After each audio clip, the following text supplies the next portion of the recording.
Hey guys, so today we are going to be looking at planting fruit tree cuttings which I have propagated into the two-part method, which is basically just two containers, one inside of the other, and the one has a hole inside of it.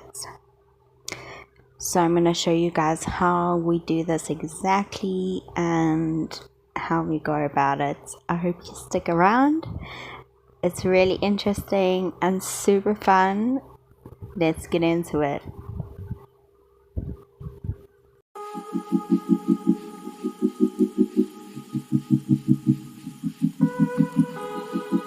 So basically what we're trying to do here is just make a hole, like a single hole at the bottom of the first bucket, just so that the water can drain out of it, and then the water can actually, there we go, there's a hole. So that's exactly what we want, and we want the water to accumulate in the second bowl, which will provide some moisture, and especially because these cuttings have been in water and they have been propagated in water, so they're used to a lot of moisture. So we're going to try and keep that the same, even though we are potting them in some soil. I've actually just used complete compost. I didn't mix it with potting soil or anything, so it's just complete compost, and I'm gonna see how this works. You can add perlite if you want to. Perlite does help to retain the moisture, but I'm pretty sure the two-part method will help to retain the moisture as well, just because I don't have perlite on hand. So, and I really need to get these guys transplanted or potted up, because they're starting to wilt. The leaves are starting to wilt a little, so it's telling me that the water is not doing enough for them anymore. And then you're just going to want to make sure, after you've put your compost, you can use perlite, you can use cocoa peat, a mixture of cocoa peat and perlite. It's really up to you. You can, after you've put that all in, you're going to just want to make sure there's no air pockets in. So push it down with your hands, make sure there's no air pockets, and then grab a paintbrush like I've just showed you in the video, or a Koki pen or a pencil or whatever you have on hand that is about the same width as the cuttings, and then just poke it into your mixture just to create an indentation for the cutting to go into. Okay, so here's one of the cuttings. These are one of the hardwood cuttings.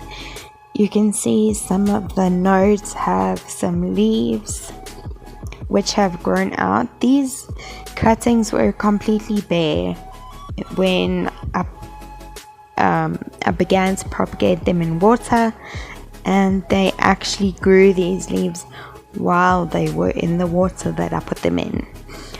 So, and then once they started to wilt a bit, I started to stress out a little. So that's why we're doing the potting up today. Anyway, so the hardwood ones usually are a little bit harder to take, you know, to grow leaves or to grow roots or anything. And the ones that don't have the hardwood, which are more green on the stems, they are a little bit easier to propagate, but we'll see how this goes. Okay, so once we've done all of that, the air pockets are out.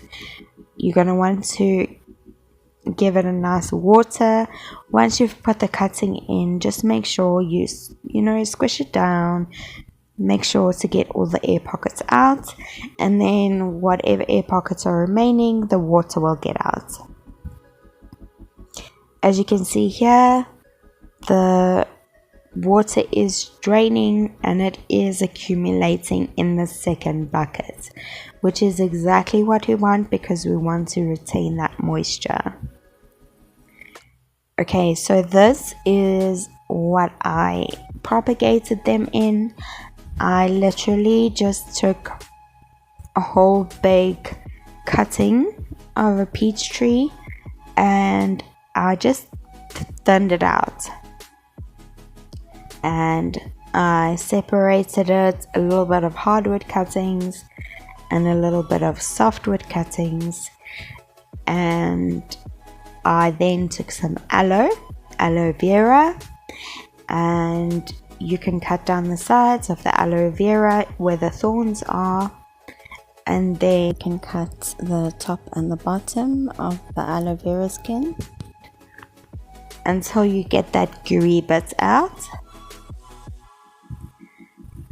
And then you can rub that onto your nodes, the nodes of your cuttings, because that and the bottom where you actually cut it, you can rub the aloe vera onto that, and it actually helps to promote growth.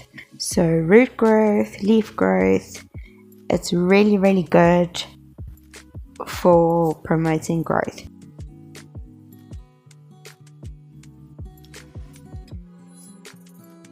You could also use rooting hormone powder, which is available at your local nurseries, but I didn't do that. I chose to do the natural way, which was using the aloe vera. However, you don't even need to do that. You could actually just put your cuttings into water and watch everything happen. But for the sake of these cuttings, I was really, really stressed about them propagating, so I used some aloe vera, which is completely natural, and it worked like a charm. So I'm hoping that these guys take in the soil, well, in the compost. They didn't look so happy when I was planting them, but they were really happy about a day or two before. I did move them from like a really, really sunny spot to a bit more shady spot, so I don't know, that could have been the reason that they weren't so happy. But I'm gonna just give it a go and really hope for the best. So you want to just carry on the process, even like your hardwood cuttings and your softwood cuttings. The softwood cuttings are green on the stem and the hardwood cuttings are brown on the stem. You want to just make sure that you get all those air pockets out when you are planting them, because that will help the growth as much as possible. And then when you put the water in, the bubbles will also help to get rid of any air pockets, so that your cuttings have the best chance of propagation. Or propagation. So you're going to want to flood them completely, because they have been in water. Well, I have propagated them in water. You can propagate them in soil, but I prefer to do it in water. It's just a lot easier to monitor and to see how they're doing and what you need to add. Maybe you need to change the water, all of that kind of stuff. So I'd rather just do it in water. It's really up to you though. This is my my preference. So this is what they look like now. You can see there's quite a few leaves on a few nodes, which I'm super proud of. When you do your original cutting, make sure that there's no old dry leaves or anything of the sort, because you want to give it a proper chance at growing new leaves and a proper chance at propagating itself properly.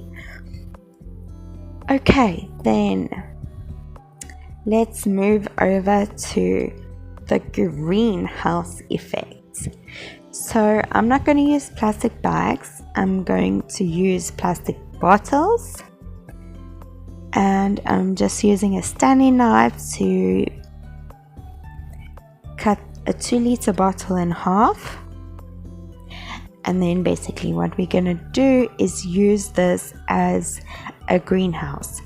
So you are going to want to make holes, maybe a hole on either side of the bottle, just to make sure that they have some air, because guys, let's just be real, plants need air, light, water and nutrients, okay, to thrive. So just put a little hole on either side of the bottle, just to make sure that they have some air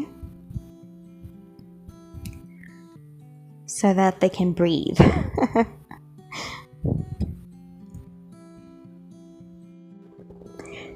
You can also use plastic bags for this, like Ziploc bags, so you would just put it over your cutting and your pot, whichever pot you choose to use.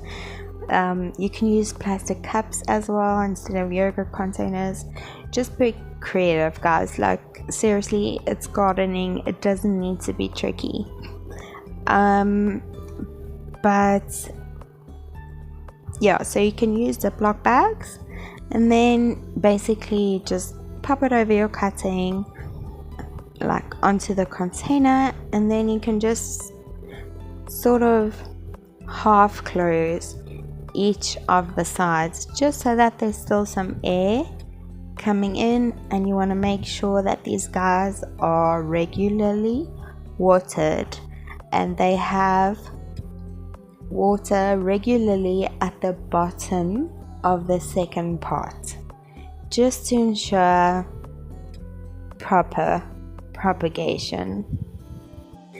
I really hope you guys enjoyed this video, and if you have any other methods that you guys use for propagating cuttings or any other super awesome tips, please drop them in the comments.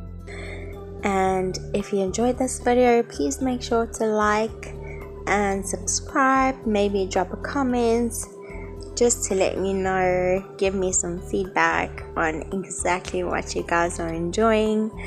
I really enjoyed making this video and I really hope you guys enjoyed it too. So thanks so much for tuning in tonight, and I hope your fruit tree cuttings are successful. Let me know and keep me posted. I hope you guys are all well, and I hope you guys keep well. Thanks so much.